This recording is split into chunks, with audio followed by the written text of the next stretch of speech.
কেমন আছো তোমরা? আশা করি ভালো আছো। তো আজকে আমি একটা নতুন ভিডিও নিয়ে চলে এসেছি। সেটা হলো আজকে আমি চিকেন কষা রান্না করব, সেটা তোমাদের সাথে আমি শেয়ার করব। আর ভাতটা তো করাই আছে, চিকেন কষাটাই শুধু আমি করবো। তো তোমাদের সাথে আমি শেয়ার করবো যে কী করে চিকেন কষাটা করছি। তো সে কারণে আমার পাশে থাকো। চলো, এই যে মাংস,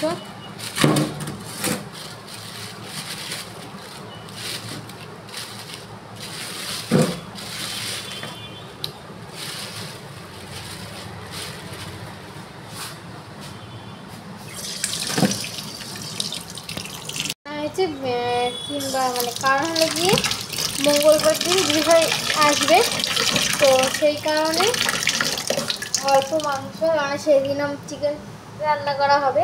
দাদুভাই আসবে, দিদিভাই আসবে, সেদিন চিকেন রান্না করা হবে। সেখানে অল্পই এনেছে মাংস, এনেছে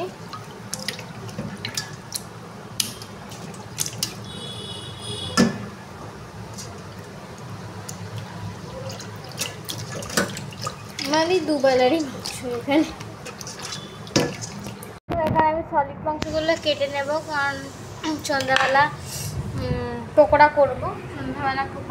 সেহেতু সলিড মাংসগুলো কেটে নেব। তো কেটে নিই।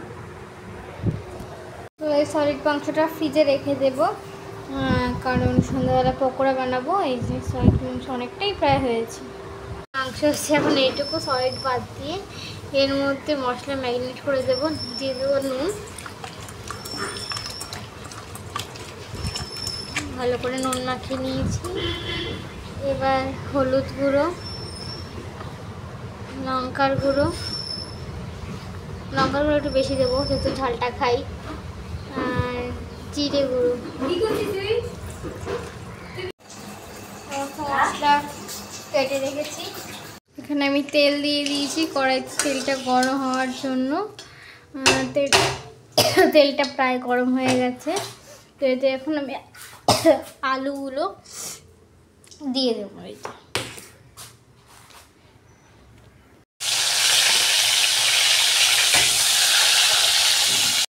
এখানে আমি তেলের মধ্যে আলুগুলো দিয়ে দিয়েছি আর ভালো করে নাড়িয়ে নেব। এই যে আলুগুলোকে ভেজে নিয়েছি, বেশ লালচে লালচে করে, দেখতেই পাচ্ছ, ভেজে তুলে নিয়েছি। এবার পেঁয়াজটা কড়াইতে দিয়ে দেবো। তারা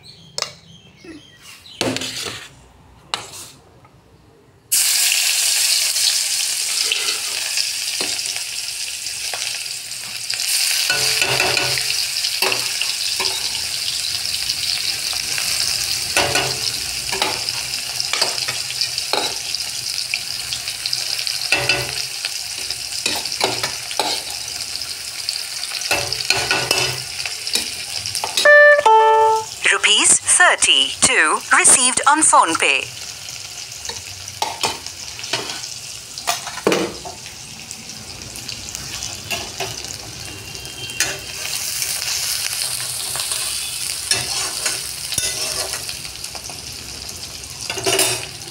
গ্যাসটা একটু কমিয়ে দেবো, যেহেতু অনেকটা স্পিডে রয়েছে, মানে অনেকটা জোরে আগুন হচ্ছে, পুড়ে যাবে নয়তো।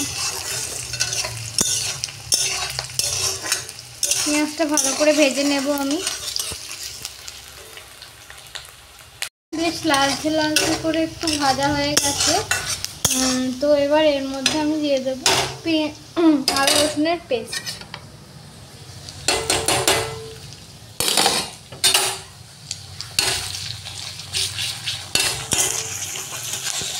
ভালো করে নাড়িয়ে দেবো আদা রসুনের পেস্ট দিয়ে।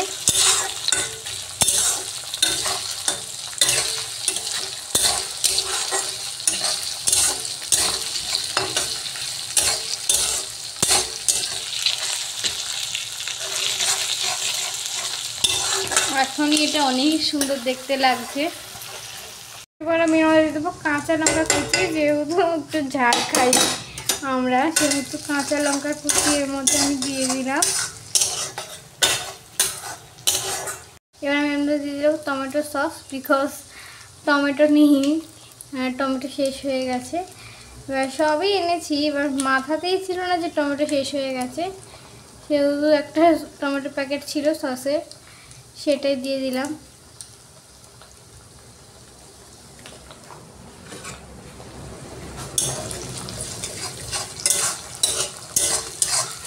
এর ফলে এটা একটু মিষ্টি মিষ্টি হয়ে যাবে, মানে অতটা তবে ঝাল লাগবে না, যে একটু বেশি ঝাল যেটা প্রভাব সেটা থাকবে না।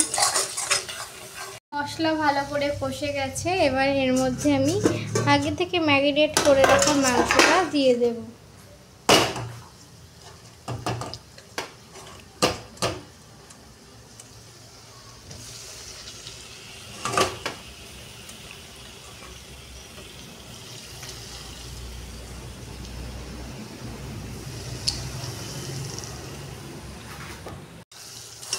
এবার মাংসটা দিয়ে ভালো করে পুরো মশলাটা কষিয়ে নেব। দেখো কি আরে তেল, দেখতেই পাচ্ছ তেল বেরিয়ে গেছে। অ্যাকচুয়ালি মাংস ম্যাগিটার মধ্যে সর্ষের তেলটা দিই না, কারণ যেহেতু কড়াইতে দিই তেল, সেহেতু। তো দেখো মাংসের কালারটা এখনই কত সুন্দর এসছে। তো গ্যাসটা সিম করে দিয়েছি, আর এটা হোক, ঠিক থাকুক। আমার চিকেন কষা রেডি, দেখতে পাচ্ছি ঝোলটা অনেক সুন্দর হয়েছে, মাংসগুলো ভালো করে মানে সেদ্ধ হয়ে গেছে। তো তোমরাই বলো কেমন হয়েছে, আমার এই কালারটা আর কি কেমন হয়েছে। তোমার টেস্ট করার পালা, টেস্ট করে দেখবো যে কেমন লাগে, তো অবশ্যই তোমাদেরকে আমি বলবো।